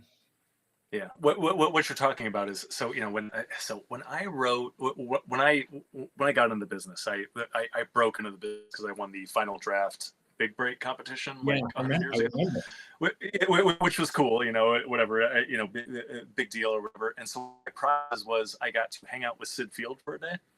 And so I drove out to his, you know, he had this beautiful house up in the Hollywood Hills, and he hit me up, and he roasted his own coffee beans, and his wife, and he was like showing me how he does it, and like his wife made us this amazing coffee, and I felt like I was gonna like take flight afterwards, and spent a great day with him by the pool, and he, you know, went through my script, and he's giving me advice, and the one thing that really stuck with me, because it was like, you know, I was telling him, it was like at that point, it was like I won final draft. I signed with CAA. People are offering me jobs, and like I was still like, I want to make Pulp Fiction. Show me Pulp Fiction, and they're like, hey, come rewrite, you know, come write White Noise 3. And I'm the artist, and it's like, oh, well, you know, I can't do White Noise 3. I'm selling out. If I had taken a few more White Noise 3s, I would be in a much better place. And right now, if you want me to write White Noise 6, I'm in. There's that. But I remember talking to Sid about it, and Sid trying to explain to me, like, look, it's some things further your career. Some things like, you know, water the seeds of creativity, all these things. And he's trying to explain to me, basically what he says is like, well, do one for them, do one for you, do one for them, do one for you. And so I think you do King Spawn, and not that King Spawn wasn't also one for you, but it was very much one for them. Superman is one for them. Again, not that it's one for you, but then you have to go to it. And what it reminds me of is Steven Soderbergh, who is certainly one of the 3 filmmakers of his generation, always did this. He was the master of the one for them, one for me sort of situation. And so he would make a big Hollywood film, and then he would need to kind of like cleanse the path, and then he would go and make like Schizopolis. I was thinking Schizopolis. Like, I mean, he did a film called Grey's Anatomy with Spalding Gray, who was a rest in peace. Was an essayist and a monologuist. A monologuer. And so Spalding Gray wrote this performance art piece about this eye. He got something stuck in his eye and had to do an eye surgery. And so the Independent Film Channel hires Steven Soderbergh to direct the film version of it's Spalding Gray monologuing, but done in this really theatrical, you know, like theatery, experimental way, and there are these interviews with other people that had horrible eye injuries interspersed, and it's just fucking bonkers. Like, what'd you do? You won fucking Sundance, and then but it's like, so but you would see it, and he would do this, and he would make like a Hollywood film that was not great, and he would do one of these crazy films, and back and forth and back and forth. and you're wondering, and it took this guy a while to like to dig in and get it to like really find his stride. And then he somehow convinces Universal to let him make Out of Sight. And Out of Sight is this amazing Elmore Leonard book. He has George Clooney. He's George Clooney. He has Jennifer Lopez before she's fully Jennifer Lopez. Has Rames and this amazing cast. Who he brought in. He brought all these people in because he was a visionary. But Out of Sight ends up being this perfect meld of standard Hollywood filmmaking, right, and all of these experimental elements he was messing with. And he comes in and go watch the film if you haven't. It is an underrated classic. It is fucking amazing. And he makes Out of Sight, which is like it's probably one of my 10 favorite films. And this melding these two elements. And Hollywood is like, oh my God, we've never seen anything like this. And then he goes on, becomes Steven Soderbergh, and then it's Aaron Brockovich in Ocean's 11. But he would still power down and do one of these things every once in a while that comes to the palate. And it was such an amazing thing, and it strikes me as the kind of thing you do, and it has certainly helped me. I mean, the irony is like so I'm writing movies for about 12 years, right? And doing fine, and they bought my house and everything, but didn't, and had rewritten stuff that was out, but like didn't have my name on stuff. But it was like, but what you could do in Hollywood got smaller and smaller and smaller. Like you could kind of fit it on a postage stamp. They wanted like 3 different kinds of movies. They wanted them written a certain way. And I got really good at doing that. But it was really unfulfilling. It just felt like a job. It just felt like I was laying bricks or something. Like I would at times rather be laying bricks because, well, I'm outdoors. I'm not. I can clock out and come home afterwards and shut off. I'm not constantly on. And so it was like so it got to about 12 years of this, and I hate to be the guy that complains about getting paid to write movies because fuck that guy. But it was like I didn't know if I had another 12 years in me. Right. Of doing this, and I had to be like, well, God, something has to change, and the answer ended up being comics, because it was like, well, I saw Pulp Fiction, said I want to do that. It's a Hollywood. They said you can't do that. Go rewrite big action movies. I love big action movies, but I also had this other itch I had to scratch. I had to do the ones for me. Couldn't do them in Hollywood. Couldn't get them made, couldn't, and it'll take a year to write a screenplay. So it's like, well, comics. And so when I got into comics, I made this promise to myself that I was never gonna do the garden variety thing. Like I was never gonna tell a standard A to B to C story. I was gonna play with structure and experimental elements and all of these things and really kind of swing fences on it. And so I did that for a while, and there's a learning curve and everything, and my books are better now than they were when I first started. But you look back, and BANJAX, my second book, and did well, and was nominated for Ringo for best series next things the children and Bitterroot, like that's great company to be in. It was like that book was bonkers. It's like it is. I mean, when you look at it, it's a Batman story on crack. There are plenty of those, but it was crazy. It was like there was an entire issue that is told from the point of view of a man who hasn't slept for like 7.5 days, and it is literally starting to drive him crazy. And so you don't know if what you're seeing is actually happening or if it's him going crazy. And it's just bonkers, and then it's if it is a Batman and Robin story, well, the odd issues are told from Batman's point of view. The even issues are told from Robin's point of view. They're telling the same story, but they're telling very different versions of that story. And you don't know what the truth is. You're left in what the truth is. And it's like, and so it was like, I mean, it was awesome. It was like, I'm just playing and I am having fun and it is gleeful and people, and I went crazy with it and people liked me for it. And then the ultimate irony was like, well, Holly, and this TV show that we got set up, it was a screenplay first. They hired a movie, and then things. It was funny because we were talking about how everybody's like, no, don't do TV now, do movies. It was like, well, they pay much money to screenplay based on this short story. And then they're like, well, I don't know. Movies aren't really where it's at right now. We're going to pay you again to reimagine it as a series. But so I get hired to write this movie, and it's a heist deal. And I've written, I don't know, 6 heist movies, you know, in Hollywood in my career, and they're all, none of them got made because they're all the same. And you general meetings, every room you walk into, everyone has 2 heist movies in development, and none of them are going to get made because they're all the same. And I'm like, well, I can write that movie. Like I'm very good at, again, writing that movie about my house, but in Los Angeles, but it will not get made. It'll be terrible. I will hate it. And so I'm sitting there, I'm having this crisis of conscience, and I'm just like, well, you know, all the stuff that's making me in comics, all of the fucking bonkers shit that I'm doing, like what if I just did that here? And if I tell them I'm going to do it, they're going to tell me I can't do it. Of course. So what if I just go into a fucking hole and do that? And so I wrote this thing, and I went fucking nuts.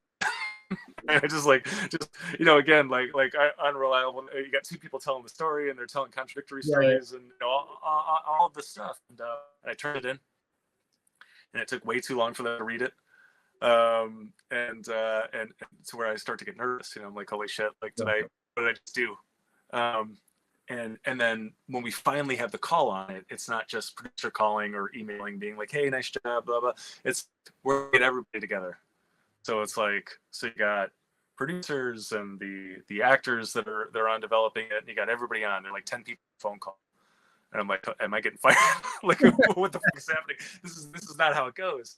And they get me on, and you know, and they're like, we read it, and dramatic pause, and they're like, we fucking love it. What did you take mescaline? Like what? It's like, whatever you did, do it again, go back and do more of it. We want you to lean into this, lean into that. And so the reason that the actors were willing to be like, we're not just attached to this in like a general sense. It's like, we want this to be the next thing. Want to go all in on this. The reason that the studio bought it, the reason that like the networks were excited about it, where it's like, well, we recognize this as we need heist content. People love heist films, but they're all the same. It's like you said, like you get 50 people pitching on something, you're going to hear 48 of the things. This is so crazy and so twisted and so weird that this stands out. It's recognizable enough, but so it was out of sight. It was the perfect melding of what we're used to and this intense approach, and so it served me well. And so that led to this kind of renaissance in my career, I think. And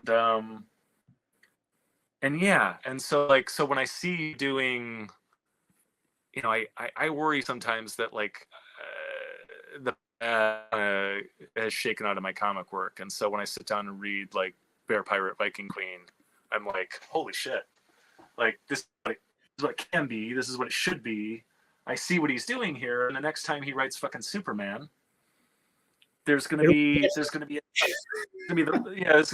a dollop in this, right? Of this in it, and I love him for like some of it invariably will find some spirit of it will go, because you allowed yourself to feel what that feels like, right? Like you think as a writer, you go like, oh, I did that thing and I was scared of it. It was crazy, but it worked. So now I'm less scared to do that with other things. I mean, I just think that's a big, it's just a hard thing.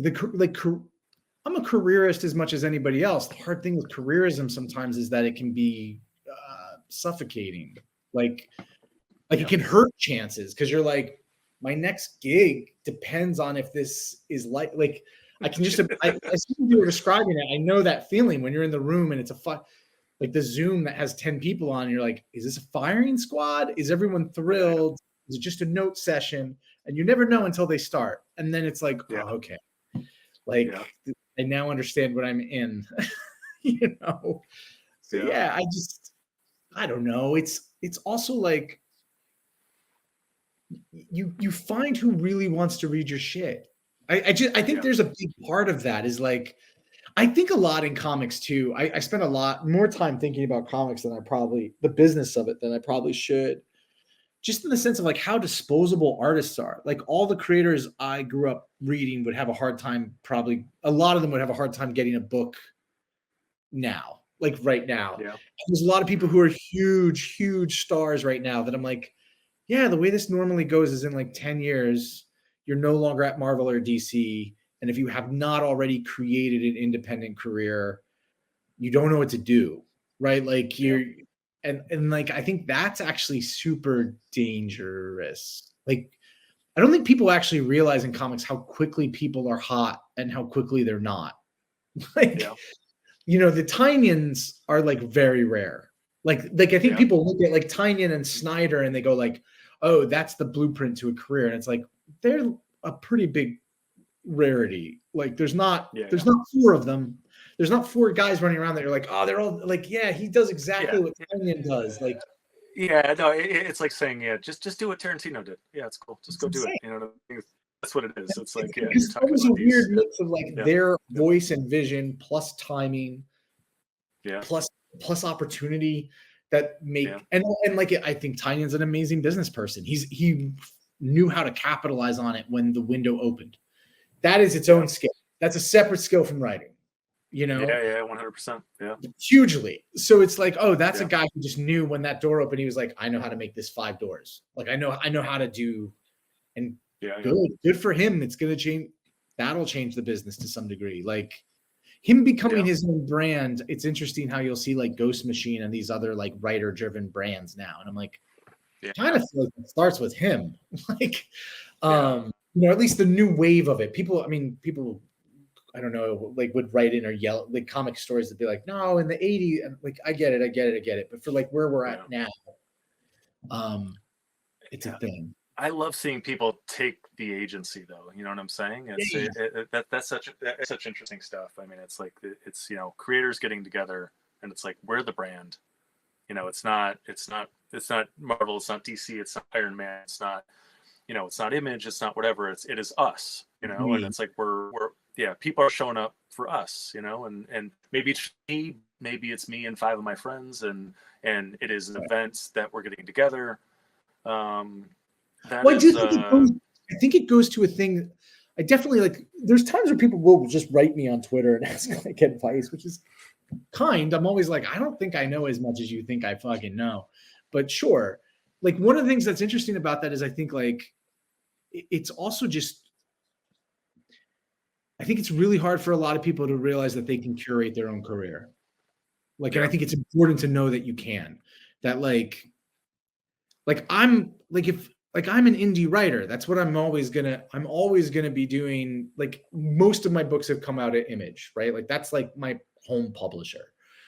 You know, like I'm looking at like developing more stuff this year, and I'm looking at a bunch of indie publishers and self-publishing. I'm looking at all of those options because that's the thing that makes the most sense to me personally. I think too many people get caught up in thinking like I do not have a career if I'm not writing a book at Marvel or DC primarily.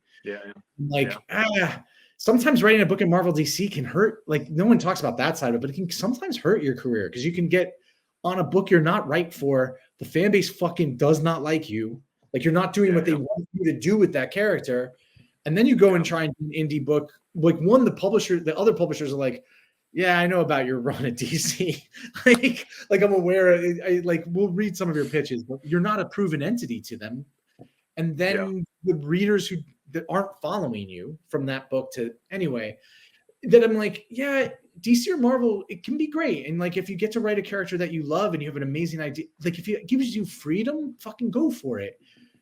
Yeah. I do sometimes think it's another part of that careerism where people look at just one aspect of it and go like, I have to get, and that's like the parties you talk about at Comic-Con, like I have to get the fuck, I don't write fucking Green Arrow, I'm never going to have a career. It's like, that's not true. No, I mean, I think it's, you know, again, it's to my detriment, but it's like, I you know, I don't know, like I don't want to do that to start. And then the more I see those people and that shit happening, the further I back away from it. And again, like, I think if I could do a little more of it, I am aware of the fact that I need to refresh my presence in a comic shop, and part of this sucks because it's like, well, there's the whole Immortal Studios thing. So I get brought on by Immortal Studios to do these wuxia books, and I am a Zen monk that has a couple of black belts, so it's perfect fit. And I believe in the mission, that what Peter's talking about, and partially, in part to the book based on the book I did for them, they get this big imprint at Dynamite, so and then because of that, me on for a second book, and so right now, not only am I supposed to be running a TV show, I am supposed to have 2 books in comic shops via Dynamite, which would have just done that well enough for me, and actually own part of the company and all of these things, but part of all of this, stock market investing craziness, Hollywood craziness that's happening right now, at a key moment, Immortal loses a big investor, and Peter thinks that he can fill the void pretty quickly. Doesn't end up doing that, and so those books are not out yet, and so here I am floating in the ocean. If I had that, I would feel a little bit more, and again, those are books that I love, and books that there's a lot of me in those books, because again, it's a young monk asking big questions, and those I was teaching Zen with those books, which is something that I'm passionate about, and something that saved me, and all these. And so it was a really good way to do the comic shop thing, and again, have it be about something and have it be meaningful for me, and also again, I had a stake in everything, and so it was mine. It wasn't I wasn't writing shit that I was getting paid, and there were movie deals being bandied about, and I was gonna be writing the Fashing movie, and all of these things, and so that was all good, and that was the perfect way for me to step in. And so to a certain degree, when I'm doing that, and then I'm talking to somebody at publisher C or whatever, and they're like, hey, do you want to do this? We don't like what you're pitching. Do it this way instead, and we're gonna take half the rights. I'm like, I would rather do this, and I would rather do another issue of the Jump that I'm gonna make a bunch of cash on and do my way. And so it's just like, again, like I am so, like, I thought I was going to check that box. That box is unchecked. Maybe Immortal, maybe the investment stuff gets worked out and those books come out, and Right. I'm replaced with it.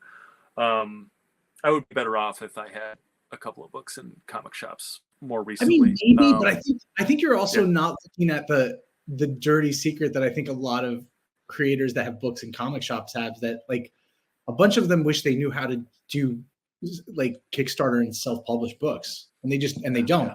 It's something I think about all the time. I get like terrified of like fulfillment, and I get overwhelmed at certain parts of it where I'm like, I'm not sure if I know how to do that or want to. Yeah. And so that's because go ahead. No, go ahead. Oh, no, I was just to say, like, I already make a lot more money than they do, like, on the comic books. Like, I know that for certain. I have my IP, and I get to do exactly what I want. Like, you talk about approaching a book, like what I don't like is having to have everything figured out before I go. Like if I'm dealing with an editor at Boom, and it's like, give me a 20-page document that tells me everything that happens, and that is so fucking stifling to me, and I'm used to doing it because in Hollywood you got to do the same thing, but I started paid. Yeah, exactly, and I started doing this to get away from that. And so with the Jump, I just sat down and wrote an issue, and it was something I was passionate about, and then it was time to do issue 2, and I'm like, well, continue this, but the scope got smaller in an interesting way. It became more a psychological play than like a world building thing. And then it was time to do issue 3, and I'm like, well, a big event just happened. I should probably pick up where that left off and write. And I'm like, you know what? I don't want to do that. I keep talking about the bad guys, right? We haven't seen them yet. Right. I'm an issue over there. we're completely different protagonists. We're going to get to know these guys. It's the people on the other side of the war, and then it turns out they're not actually bad guys. They're all of these people are fucking pawns at best. They're rooks or knights on the chessboard, and somebody else's somebody. And so it's like, well, okay, so issue 4, like, do I go to this shop? Do I go to that shop? It's like, these people playing. So that was talking about. Why don't we see some of those? Also, what's happening. What's happening right now is this election that's kind of crazy. Like, how does an election look in this world where astral projection is like the greatest spy tool since, and so you are with completely different people before. And in my opinion, it is fucking wondrous and it's awesome. And I never in a million years could have sold it to a boom editor. I never would have been given the time and the runway to kind of figure it out the way I figured it out. And that's awesome. And so there's the creative freedom. And even like, here's the thing, I haven't even realized like my potential in the crowdfunding thing, because it's like, well, first of all, here's the thing is if you went to Kickstarter tomorrow, like you have such a high floor, because like I had the high floor, you would a higher floor, because it was like, well, the screenwriting degree is nice and whatever, but it was like, well, I had a couple of successful jobs that were nominated for awards, whatever, quote unquote. And so if the average Joe goes on to Kickstarter, he's at like maybe a $3,500 campaign. My first campaign was a $15,000 campaign, because and you've written fucking Superman, you've written King Spawn, you've written, and so your floor is probably higher than that even. But the thing is, like, you build an audience over time, you build momentum over time, and so I did 3 Kickstarters in a year, oscillating between 2 books, had a lot of momentum, but I'm running my own publishing company, and getting interest in the properties, and it's going well. And then, I talked to my stepdad after that 3rd campaign, and I'm a little bit burnt out on campaigns, and he asks me like, hey, when's the next one? And I tell him secretly, I am hoping that I am too busy with film and TV, do the next one. And that's what happened for about 2.5 years and that's when I set up these movies that got made. It's when I started writing the movie that became the TV show that got set up. It's when this animation thing and all these other things that were going on. And so I was too busy. Then comes the strike, and then I have some room. And I have some books that are done, and so but the point is, like, these things build over time. Charlie Stickney builds White Ash, and it starts out with like 280 backers and 12,000, and then it's 350 backers and 16,000, and now $60,000 campaigns. And I was on that track, but when you stop for 2.5 years, you lose that momentum. But the idea that you could do a single floppy, and there's art costs and all that stuff, but you do a single floppy at like $60,000, and have your rights and build this brand, have this fan base that loves what you do, to do it your way, as opposed to going out and begging for jobs that are going to pay you like sometimes like $50 and $60 page rates. Awesome. I mean, that's a lot of the indie publishing base pay, right? Like that's why when you're like, I wish I had done this, there's part of me that I'm like, I don't know, man. I think comics, I think everyone thinks it's this one thing, and it's not this thing. Like, I don't know, like there's also times with some of the indie publishers, I'm like, you're ending up doing a lot of the marketing for yourself anyway. Like, you're doing a lot of the roles anyway. You're not actively sending it, like, you're not actively doing the distribution of it. That's like the main thing that's taken away. So that's I don't know, because I look at like someone like Pat Shand, or you mentioned Charlie, where I'm like, they're full on, like, everyone's full on comic creators. Like, that's an audience. That's a real thing. Yeah. Pat has made, I think, $1.5 million now on Kickstarter. He did I think he did 16 campaigns last year. He might have done more this year. Yeah, and so and And he has two imprints. in a year. That's Yeah, amazing. yeah, so, yeah. Well, I mean, he has like a full on outfit. He is a publisher now. He's Yeah. full on, like he has employees, and so he has two imprints. So he has Space Between, which is what he does. His, like, the kind of comics you and I would make would go on Space Between, and then he has his booby book imprint, Cheeky, which, I think the last Cheeky book made $100,000 for a single issue. And don't get me started on booby books. But what I will say about Pat is I am a anti booby book evangelist. Like, if I see another Snow White with boobs, I'm gonna fucking murder somebody. Fuck you guys. I know that's gonna piss off a lot of people that specifically watch this. But again, like, you're gonna take the time, the money. Like, it is just a cash grab. Like, make it about something. But what I will say for Pat is that, there's nothing wrong with a sexy book. You know what I'm saying? Like, but do something with it. And love about Pat is that, like, Pat is passionate about, like, the sex industry. And so he goes in, he writes smart, intelligent books, and they're relationship books, and they're about our complex relationship to sex and all of these things. And they're great books, and the art is beautiful. And so more fucking power to Pat. Like, I hope Pat makes $1 million this year. So awesome. But Pat was really like, okay, well, I'm taking this page rate to write booby books for Zenoscope or whatever, and, like, why don't I just do this on my own? And his product is so much better than what's out there. And so there are the Pats, but I look at some of the other guys. There are guys that do they're doing like 10 campaigns a year or something like that, and they'll do. Omniati and Amanda have made that. Yeah. They're a full-on publishing outfit. Yeah. Like they Simon Burks tries to do one a month, and he does books that you and I would be proud of. He just had a. That's what you're talking about, though, of like. It makes me wonder, as the business keeps consolidating and shrinking, and page rates suck and never go up. Like, they never really move. They're the same as they've been since I've been in the business, over a decade. Yeah. And they're and from what I hear, they're the same what they've been for much longer than that. So I mean, if you could figure out how to kickstart a book every month and just be your own publisher, I totally get it. I think it's as reasonable. It's more reasonable in some ways than doing other things. Yeah. And it's yours, and it grows. Mike Shea does a book called Miskatonic High, and he is on he is on number 24 right now. But he has also had Kickstarters for collections. Here's 1 through 5 collected edition. Here's the holiday special. Here's whatever. So I don't know how many he's done, but it's like, but every month. Well, you're hitting on a thing. There's a guy that John Baravecchia, who I did Bear Pirate with, has this good friend named Madi that I've met, who has a company called Superhero Comics with a Z. Yep.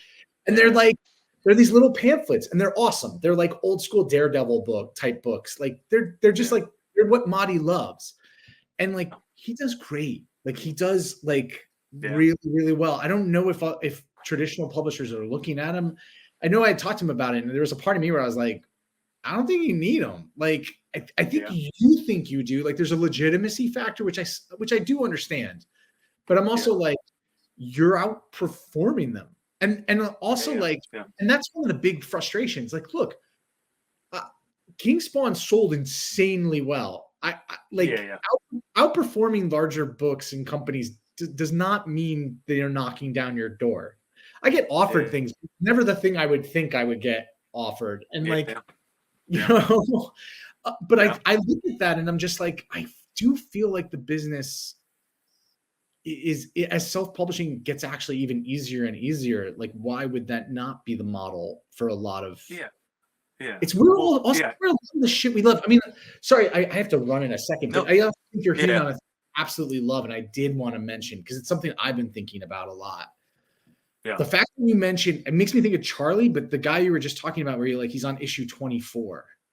Yeah, Mike Shea. Miskatonic High. Check it out. I think there's something huge about, I might be really wrong. So anyone who in a decade is like, you fucked me, Lewis, I apologize. But there's something in my mind that I'm getting obsessed about of like, how long can you do a run of a single book for? Because everything's 5 issues, 4 to 6 issues now. And I think the audience is burnt out on it. And it gives no one time to catch anything. And I keep looking at Hellboy, and I worked on Spawn, and like there's years and years of Spawn where the sales are not great, but it's always there. It's always there and growing and building. And I look at like the Goon. There's just a lot of those things where I'm like, man, there's a bunch of these books from the fucking 80s and 90s that they're still around and they're still profitable, and they come up as IP properties every 5 to 8 years. They become again. Yeah. And I know that's something I'm very excited. Like I look at Rosenberg's book, What's the Furthest Place from Here? And I think he's in the 30s now, or Ice Cream Man. And I'm not sure how they're doing it. Like there's some magicianship going on, not shady stuff, but like to make a book run that long and be on schedule with the same artist team is like really incredibly hard. Yeah, and not so being destroyed by attrition and all stuff. Not being destroyed by attrition, not having your artist get a more lucrative gig and leave, like, or have a life with you. Like, it's all kind of amazing. But more and more, I'm like, I think the people who survive this moment in comics to whatever comics will also become are people who have a property or book or books that have length, that have like real size.